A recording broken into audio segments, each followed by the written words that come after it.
بسم اللہ الرحمن الرحیم. بسم اللہ الرحمن الرحیم. الحمد للہ وکفا وسلام علی عبادہ الذین اصطفى. اما بعد. عزیز طلبہ، فقی قواعد کے دروس کا ہمارا یہ سلسلہ جاری ہے اور آج اس سلسلے کی نشست نمبر 67 ہے، 67. آج کی اس نشست کے اندر ہم قاعدہ نمبر 66 شروع کر رہے ہیں. قاعدہ نمبر 66 کے الفاظ یوں ہیں، یہ دو جملے ہیں کہ لا ينسب الى ساکت قول لیکن السکوت فی معرض الحاجت بیان. پہلے جملے کا ترجمہ یوں ہے کہ خاموش انسان کی طرف کسی قول کی نسبت نہیں کی جائے گی، لیکن السکوت فی معرض الحاجت بیان، لیکن حاجت کے مقام میں خاموشی یہ بیان کے حکم میں ہے، یا اسے بیان سمجھا جائے گا. یہ اس قاعدے کا ترجمہ ہے. اب ہم اس کی ضروری تشریح دیکھتے ہیں.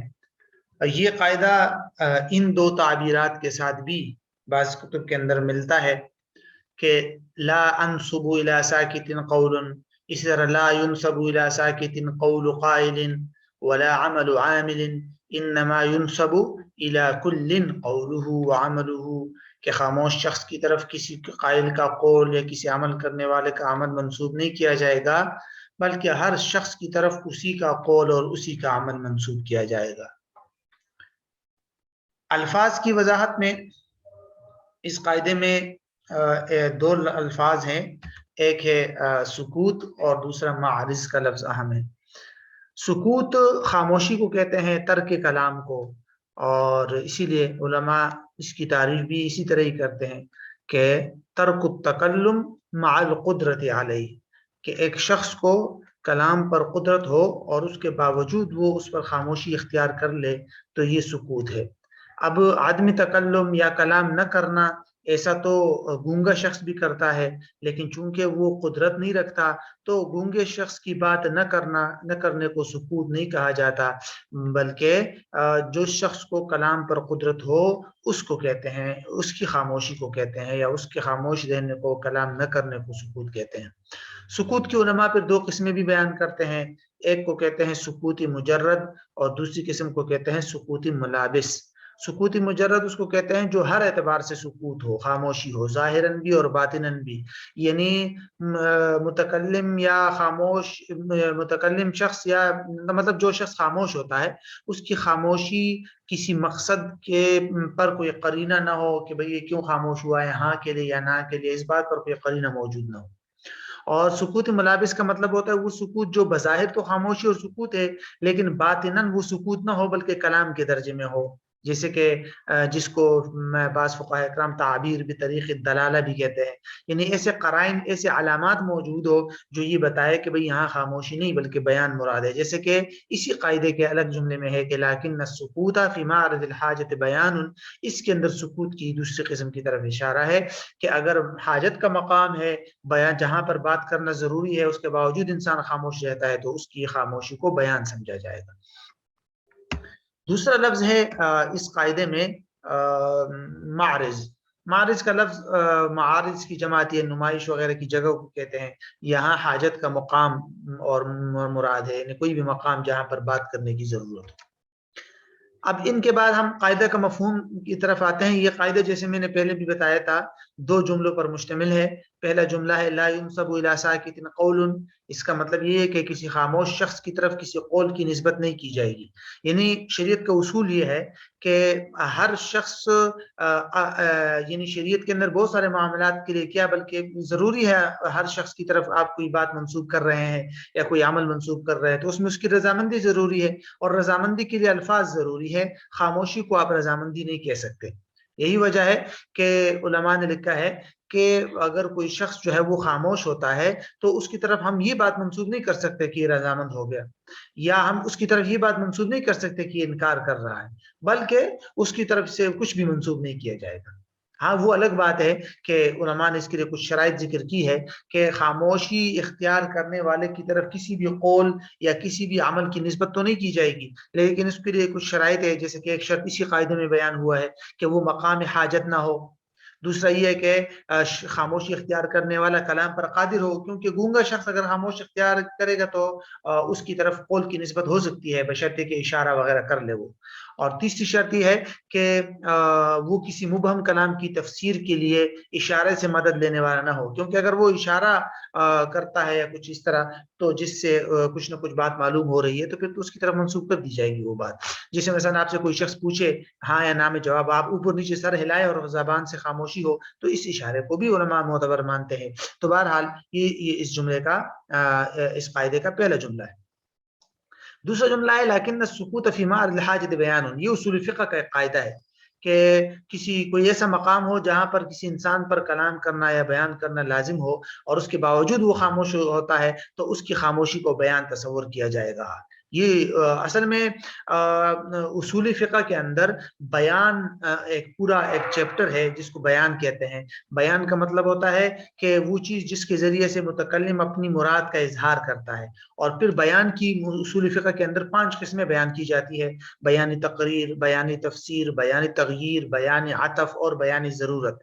تو اس میں جو بیان ضرورت ہے اسی کو کی طرف اس قاعدے کے اندر اشارہ کیا گیا ہے۔ بیان ضرورت کا یہی مطلب ہوتا ہے کہ بھئی جس مقام پر بیان لازم ہو کسی شخص پر، مقام حاجت ہو، اس کے باوجود وہ خاموش رہتا ہے تو اس کی طرف ایسے قول کی نسبت کر دی جائے گی، اور اس کی طرف یعنی جو بھی حالت ہوگی، جو بھی ضرورت ہے یا یعنی جو بھی اس مقام کا تقاضا ہوگا اس کے مطابق اس کی طرف قول منسوخ کر دیا جائے گا۔ مثالیں آگے آ جائے گی دونوں قواعد کی، دونوں جملوں کی الگ الگ۔ تو جیسے میں نے بتایا کہ یہ قاعدہ 2 جملوں پر مشتمل ہے۔ پہلا جملہ لا ينسب الى ساکت قول کا ہے، اور دوسرا جملہ لیکن السکوت سے ہے۔ تو ہم دونوں کی الگ الگ تفریعات دیکھتے ہیں۔ پہلے جملے کی تفریعات یہ ہے کہ مثلا ایک شخص نے کسی اجنبی کو دیکھا کہ وہ اس شخص کی کوئی چیز اجازت کے بغیر فروخت کر رہا ہے، مالک یہ دیکھ کر خاموش ہو گیا اور کچھ نہیں کہا، تو مالک کی خاموشی کو رضامندی نہیں سمجھا جائے گا۔ مالک کی خاموشی کو رضامندی نہیں سمجھ، کیونکہ اس کی خاموشی ممکن ہو، ڈر ممکن ہے، ڈر کی وجہ سے ہو یا کچھ اور وجہ سے وہ نہ بولتا ہو، لیکن اس کی خاموشی کو ہم یہ نہیں کہیں گے کہ یہ رضامند ہو گیا ہے۔ کیوں؟ لا ينسب الى ساکت قول۔ اسی طرح اگر کسی ولی اپنے بچے کو دیکھ لے وہ معاملات کر رہا ہے تو وہاں پر بھی علماء نے یہی کہا ہے کہ ولی کی خاموشی کو ہم وہ نہیں سمجھیں گے۔ ایسے بہت سارے مقامات ہیں۔ دوسرے جملے کی تفریح ہے کہ لیکن السکوت فی معرض الحاجت بیان، کہ حاجت کے مقام پر اگر کوئی شخص خاموشی اختیار کرتا ہے تو اس کو ہم خاموشی اس کو بیان کہا جائے گا۔ مثال کے طور پر میں نے آپ کو کوئی چیز گفٹ کر دی، ابھی آپ نے اس چیز پر قبضہ نہیں کیا، تو گفٹ کی ہوئی چیز پر جب تک قبضہ نہ ہو جائے وہ انسان کی ملکیت میں نہیں آتی۔ اب آپ اس چیز پر قبضہ کرنا چاہتے ہیں، اس میں میری اجازت ضروری ہے، لیکن آپ نے میرے سامنے وہ چیز اٹھائی اور میں خاموش دیکھ رہا ہوں اور آپ اٹھا کے لے گئے، تو میری یہ خاموشی یہ مقام حاجت میں ہے، اگر میں منع کرنا چاہوں تو منع کر سکتا ہوں۔ تو ایسے مقام کے اندر چونکہ میں اس سے پہلے گفٹ بھی کر چکا ہوں اور اس کے باوجود میں خاموش ہو رہا ہوں، تو یہ اس بات کی دلیل ہے کہ میں آپ کو اجازت دے رہا ہوں کہ آپ جو ہے یہ چیز پر قبضہ کر سکتے ہیں۔ تو یہ مقام حاجت تھا، اور مقام حاجت میں اگر اس طرح خاموشی ہو جائے۔ اسی طرح علماء نے لکھا ہے کہ اگر کسی باکرہ اور قوانی لڑکی کا نکاح ہو جائے اور اس کی اجازت جو ہے اس سے جب اجازت طلب کی جائے تو وہ خاموش رہے، تو اس کی خاموشی کو بھی علماء نے اجازت قرار دیا ہے، کیونکہ یہ مقام حاجت ہے، اور قواری لڑکیاں عمومی طور پر ایسا ہوتا ہے کہ حیا کی وجہ سے خاموش ہو جاتی ہے، تو یہ بھی ایک قرینہ ہے، اس لیے اس مقام حاجت کو علماء نے بیان کا درجہ دے کر اس کو رضامندی قرار دیا ہے۔ بہرحال یہ اس قاعدے کی مختصر سی تشریح اور اس کی کچھ ضروری مثالیں تھی جو آپ کے سامنے آ گئی۔ اب اس کے بعد انشاءاللہ اسی نشست کے اندر ہم قاعدہ نمبر 67 شروع کرتے ہیں۔ قاعدہ نمبر 67 کے الفاظ آپ کے سامنے ہیں کہ دلیل الشیء فی الامور الباطنہ یقوم مقامہ، کہ امور باطنہ میں کسی چیز کی ظاہری دلیل اس چیز کے قائم مقام ہو جاتی ہے۔ امور باطنہ میں کسی چیز کی جو دلیل ہوتی ہے، ظاہری دلیل، وہ اس امور باطنہ کے قائم مقام ہو جاتی ہے، اس کی جگہ آ جاتی ہے۔ یہ بھی ایک اہم قاعدہ ہے اور اس کی ضروری تشریحات ہم دیکھتے ہیں۔ پہلے تو دیگر تعبیرات ہیں کہ یہ قاعدہ دو تعبیرات میں اس طرح بھی ملتا ہے کہ یقوم ما يدل على الاذن مقامہ، کہ جو چیز اجازت پر دلالت کرے وہ اجازت کی جگہ آ جاتی ہے، اور دلیل النفی کا صریح النفی، کہ جو نفی اور ممانعت کی جو دلیل ہوتی ہے وہ بھی ایسی ہے جیسے کہ واضح دلیل ہے، وضاحت کی گئی ہو منع کی۔ الفاظ کی وضاحت میں دو تین الفاظ کو دیکھنا ضروری ہے۔ ایک تو ہم دیکھتے ہیں دلیل، کہ دلیل کس کو کہتے ہیں۔ دلیل کے لغوی معنی آتے ہیں برہان، حجت، اور علامت کے معنی میں بھی آتا ہے رہنما کے، وہ چیز جس کے جاننے سے کسی دوسری چیز کا علم ہو جائے۔ علماء کہتے ہیں نا الذی یلزم من العلم به العلم بشیء آخر، کہ ایک چیز کو آپ نے جانا اور اس کے نتیجے میں آپ کو کسی اور چیز کا بھی علم ہوا، تو اس پہلی چیز کو دلیل کہتے ہیں۔ دوسرا لفظ جو ہے یہاں پر امور باطنہ۔ امور باطنہ سے کیا مراد ہے، اس کو سمجھنا بہت ضروری ہے۔ اس سے مراد وہ اشیاء ہے کہ جن پر اطلاع پانا ممکن نہ ہو، مشکل ہو، وہ مخفی چیزیں ہیں۔ شرعی احکامات کے لیے ان چیز یعنی اور وہ چیز ایسی ہے کہ شرعی احکام کے لیے ان کا پائے جانا بہت ضروری ہے۔ تو یعنی دو باتیں ہیں کہ ایسی چیزیں جن کا پائے جانا شرعی حکم کے لیے ضروری ہو لیکن ان کا پایا جانا معلوم نہ ہو سکے، مخفی ہو، پوشیدہ ہو، ان کو علماء علل خفیہ بھی کہتے ہیں۔ الحقائق الخفیہ المحجوبہ التي يتعذر الاطلاع علیہا، کہ جس پر اطلاع پانا ممکن نہ ہو۔ مثال کے طور پر رضامندی ہے نا، کسی بھی معاملے کے لیے، خرید و فروخت کا معاملہ ہو، کوئی بھی معاملہ ہو، اس کے لیے شریعت نے رضامندی کو لازم قرار دیا کہ رضامندی ضروری ہے۔ اب یہ رضامندی جو ایک مخفی چیز ہے، کسی بھی انسان کے اندر، دل کے اندر ہوتی ہے، یہ تو مخفی چیز ہے نا، تو اس کو کہتے ہیں امور باطنہ۔ یہ تمام اس طرح کی چیزیں امور باطنہ میں آتی ہے۔ اب یہ تو امور باطنہ میں آ گیا، لیکن ہم اس قاعدے کو سمجھتے ہیں۔ قاعدے کا مفہوم یہ ہے کہ شریعت نے بہت سارے احکامات میں کچھ علتوں کو کے وجود کو لازم قرار دیا کہ اگر یہ علت یا یہ چیز موجود ہوگی تب حکم لگے گا، اور اکثر مقامات پر وہ علتیں یا وہ چیزیں مخفی ہوتی ہیں، ان پر اطلاع پانا مشکل ہوتا ہے۔